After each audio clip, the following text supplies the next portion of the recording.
In this video, I'm gonna visualize and explain to you exactly what are NFTs. Because honestly, many people who have gotten into NFTs will tell you that the learning curve is really confusing. Both crypto experts and also traditional artists that have never heard about blockchain technology before are going to have completely different outlooks on what an NFT is and what it can be used for. Personally, I believe that everyone should have at least a fundamental understanding of NFTs, since they are becoming increasingly more popular by the day. Understanding the concept will surely help you clearly see what NFTs are and why they are so valuable. An NFT is a non-fungible token. Non-fungible is a fancy way of saying that something is completely unique and cannot be replaced with something else. Think of your car, of course if you have one. Sure, there are other cars out there that are probably just like yours, but they'll have different mileage, different tires, engines, personal interior gadgets, various dings and dents, or even those stupid stickers on the trunk. All of these things make your car unique. There's only one car purely like that. So, before we continue, an example of a fungible asset would be the $1 bill.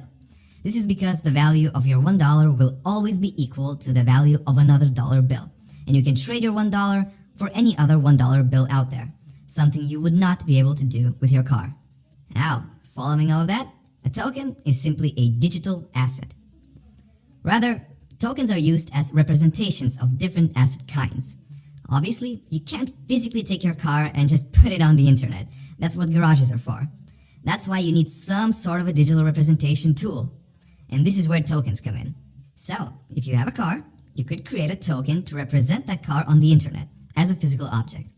Although there's much more to it, in this context, you can think of it as a digitalized version of a physical item. Moving on and continuing with the car example, let's imagine you have taken a picture of your car and later created a digital token out of it. This would be the NFT of your car.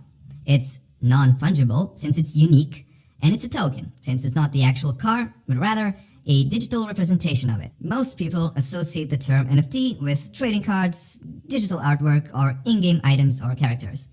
It's important to understand that the NFTs themselves aren't the actual assets, but rather representations of those assets on the blockchain. Now, blockchains are essentially data storage locations, virtual databases if you will. If you were to create a unique token, an NFT, on a blockchain, it will receive a special code which would be used to identify it in the future. Since blockchains are, well, mostly public, everyone would be able to see that the token was both created by you and that it's the original, not a copy-pasted version made by your friend or some random dude on the internet. That's a lot to wrap your head around, I'll admit. But don't worry, it gets easier from here. Let me give you another example by referencing Twitter former CEO's Jack Dorsey's tweet. Dorsey created an NFT out of his first ever tweet and auctioned it off for over $2.9 million. Is the tweet available for everyone to see? Yes. However, the creator's signed NFT version of the tweet belongs solely to the individual who won the auction. This is very simple to prove with the help of the blockchain. When viewed on the blockchain, NFTs are simply strings of data. This textual data references an image, a GIF, or any other asset that can be viewed on the exchange platforms that the NFTs are located on. Thus, when you purchase an NFT, you actually purchase the referential data, and not the image or the GIF. Now, this point is crucial to understand. If you own an NFT, it actually means that you own only that data, not the image, nor the GIF, nor some sort of a virtual character. Instead, you own the data that references the aforementioned assets. This data is encoded on the blockchain and references the place where the assets, the pictures, the GIFs, or the characters are located. This place is more often referred to as a server. To tell you the truth, theoretically, the marketplace platform could swap out the image on their servers, and your data would point to a different picture or GIF than the one that you've bought. Also, the image can simply be deleted from the server. Your data on the blockchain, on the other hand, cannot. Personally, this idea always bothered me the most, when it comes to NFTs at least. However, when you understand that you don't own the actual image, but rather the data on the blockchain, things start making much more sense. So, why do people buy NFTs? And why are some NFTs priced as high as they are? I mean, the earlier mentioned Jack Dorsey's tweet is a good reference here. Or some of the image collections from the popular NFT creators like CryptoPunks or the Bored Ape Yacht Club. Well, there are actually a few things that lead to NFTs being as desirable as they are. For starters, they are true innovation in the first place. And as most of you heard, Also an easy way to invest and get some profits. NFTs are the first phenomenon of their kind, and people still don't really know what to make of them. Should they purely become a future form of art? Maybe the gaming industry could benefit most from them. Is there any utility to NFTs? These questions showcase that NFTs are still very new, and people are attracted to innovations that may potentially prove to be a good investment in the future. This is actually the second big reason for their popularity, the speculated value of what NFTs will be worth in the future. Some people compare NFTs to tech stocks back in the late 90s and the early 2000s. When the internet was still very young, people had no way of telling how much Amazon or Google stocks would be worth in a couple of decades. Nowadays though, you have some NFTs being sold for huge amounts of money. For example, one of the most expensive NFTs ever sold is Beeple's Everyday the First 5,000 Days. It was sold for over $69.3 million US. Following that, Beeple's One was sold for $28.9 million. Some CryptoPunks have also been sold for anywhere from almost $8 million to over $10 million bucks. The parallel here is that NFTs are still a very new concept and a volatile market to be entering. It's like a carnival, really. Everything's shiny and colorful, you never really know what sort of cool attraction lies around the corner, and every once in a while, you might find yourself on a roller coaster ride. The last part is true with many NFT prices. This brings me to my next point, the reason why some NFTs are priced as high as they are.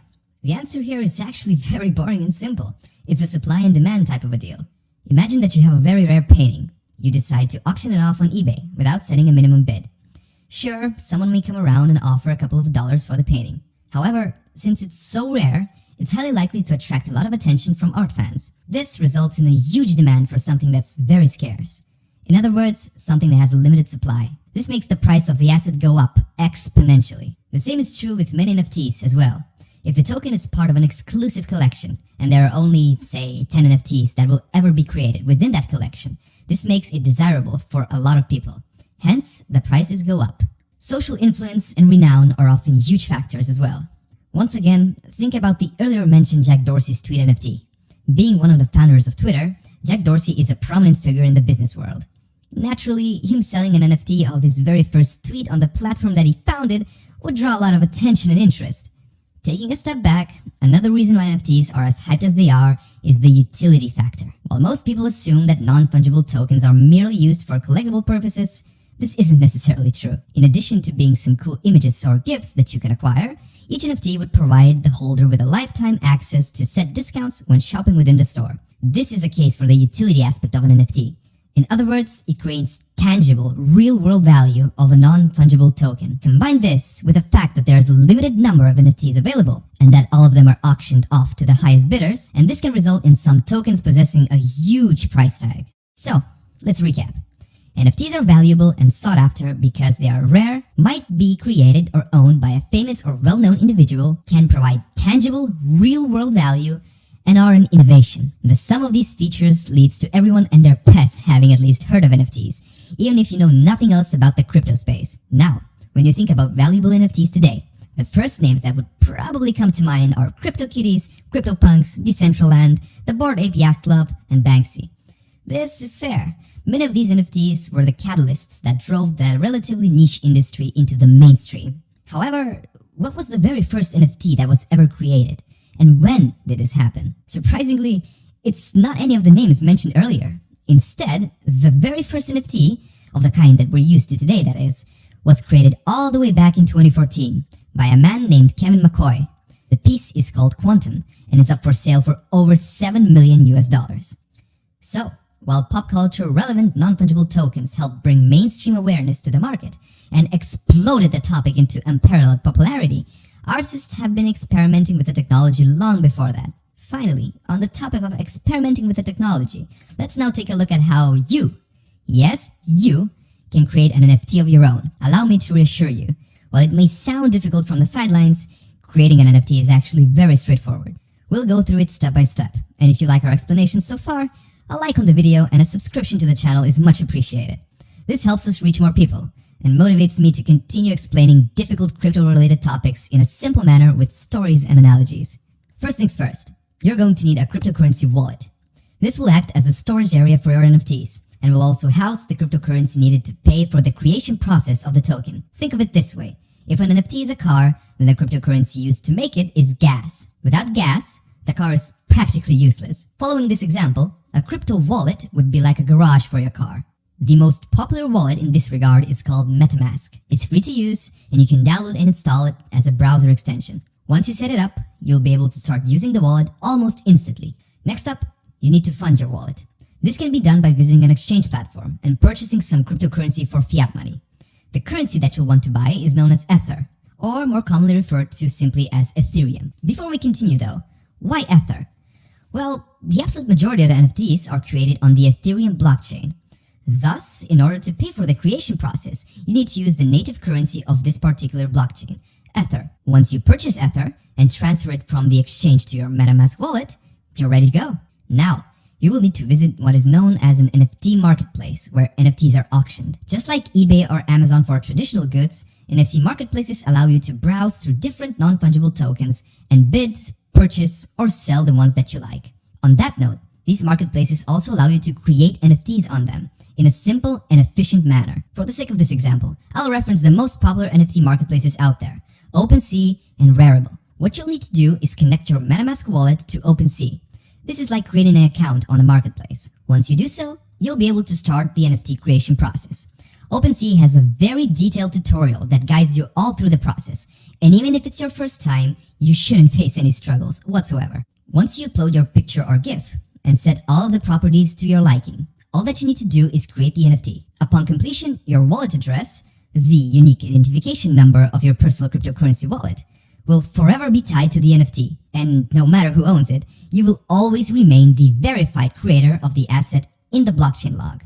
Moving on, now that you're equipped with the knowledge of how NFTs are created, buying a token will seem like a super simple process. So, how to buy an NFT? In order to buy an NFT, you'll need to have the same MetaMask wallet connected to OpenSea, and that wallet will need to be funded with Ether as well. It's not possible to purchase NFTs with fiat money, and thus, it needs to be exchanged to crypto. With your wallet connected, you are now able to purchase your desired NFT, if it's on sale, or bid on it at an auction. If you win, the token will be transferred to your wallet. That's it. You're a proud owner of a non-fungible token. Make sure to keep your tokens secure, however. You could still store them in your MetaMask wallet, but if you want extra added security, you could also look into purchasing a hardware wallet, a physical crypto wallet device, and connecting it to your MetaMask.